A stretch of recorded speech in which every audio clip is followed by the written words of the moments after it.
Louvado seja Nosso Senhor Jesus Cristo, para sempre seja louvada Sua Mãe Maria Santíssima. Neste nosso encontro com o livro da Sabedoria, hoje vamos tratar dos capítulos 13, 14 e 15. Estes três capítulos têm em comum duas realidades, que é a sabedoria em oposição à insensatez. Isto do ponto de vista de quê? Do ponto de vista da idolatria.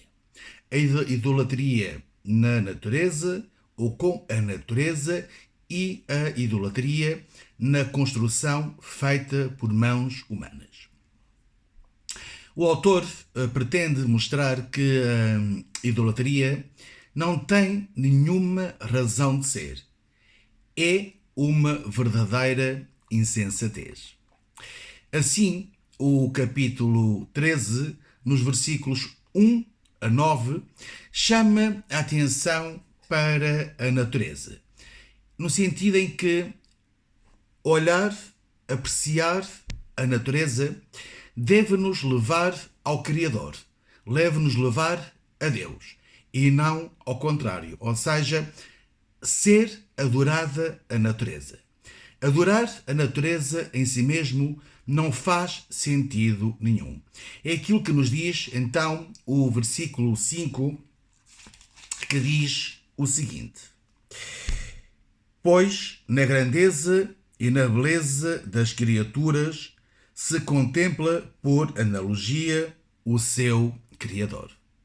E esta ideia, este conceito, vai terminar com o versículo 9, que diz o seguinte: Porque se tiveram tanta capacidade para poderem perscrutar o universo, como não descobriram primeiro o Senhor dessas coisas?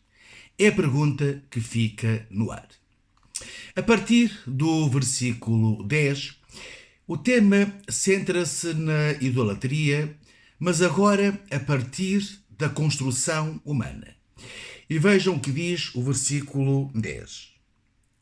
Mas mais infelizes são aqueles que puseram a sua esperança em coisas mortas, os que chamaram deuses à obra de mãos humanas, ouro e prata trabalhados com arte, figuras de animais ou alguma pedra inútil, obra de mão antiga.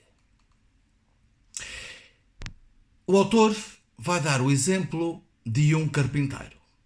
Então vai narrar a construção. Diz-nos o livro da Sabedoria. O carpinteiro, o que ele faz é pega numa serra e vai cortar o tronco.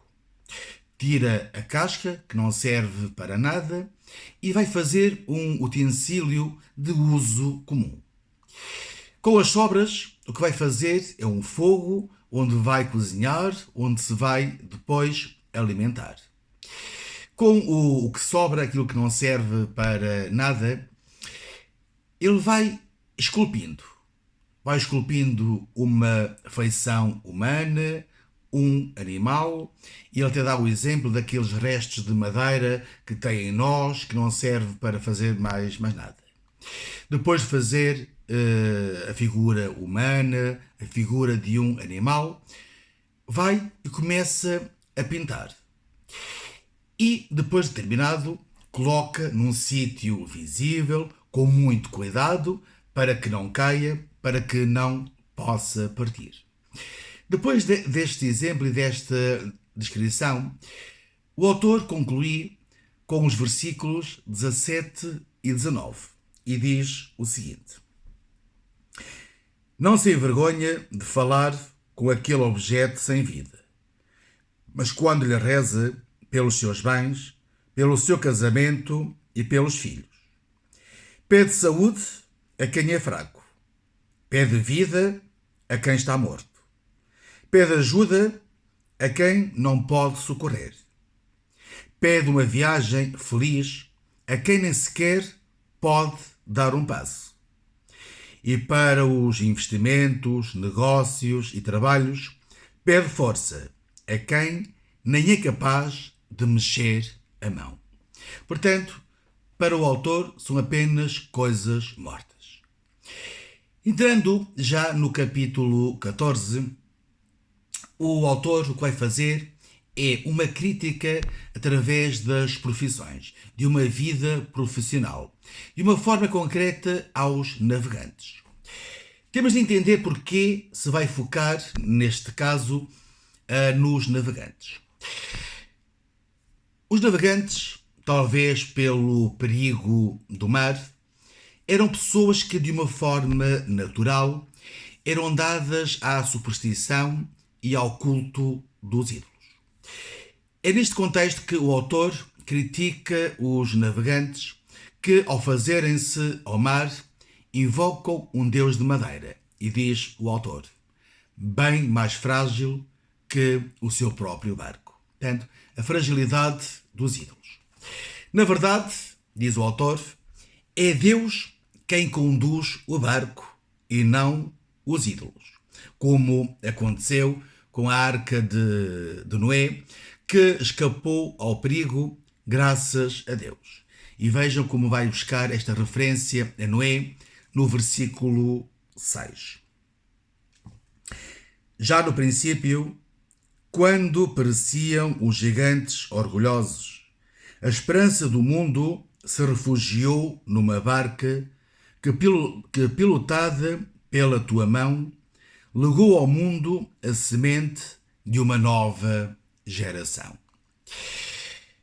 Surge então a pergunta, mas porquê que surgiu a idolatria? A resposta, nós vamos encontrá-la nos versículos 17, que depois será complementada nos versículos 18 e 19. E por isso vou ler para entenderem a resposta a esta pergunta, os versículos 17, 18 e 19. E diz-nos o seguinte.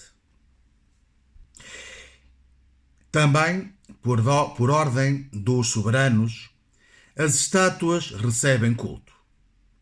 Aqueles que viverem longe não os podiam honrar pessoalmente.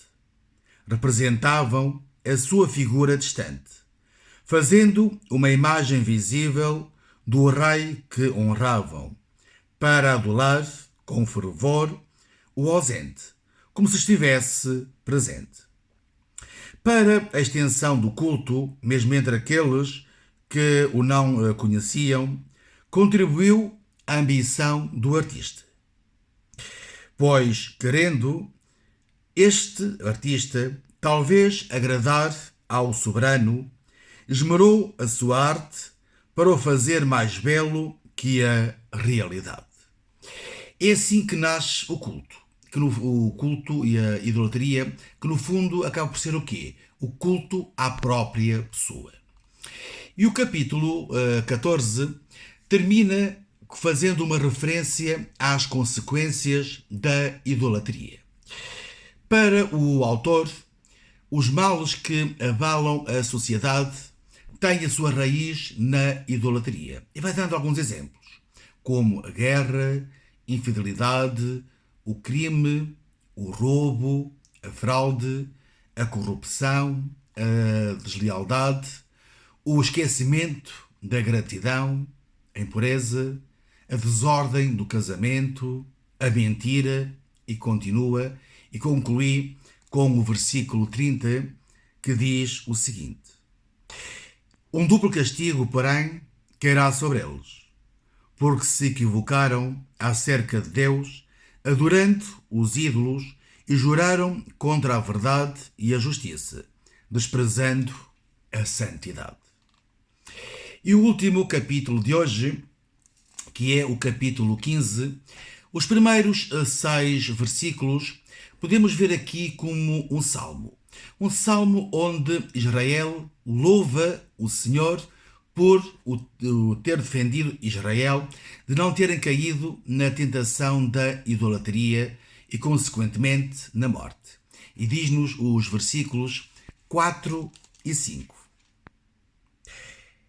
Não nos extraviaram as perversas invenções dos homens, nem as estéreis obras dos pintores, figuras besuntadas de várias cores, cuja contemplação desperta a paixão dos insensatos, que se entusiasmam com a figura inanimada de uma imagem morta.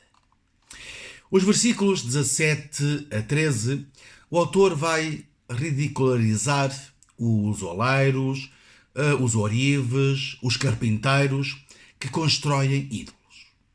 E termina o capítulo 15 criticando os egípcios porque são considerados aqueles que mais ídolos adoram. Então chama-lhes de insensatos.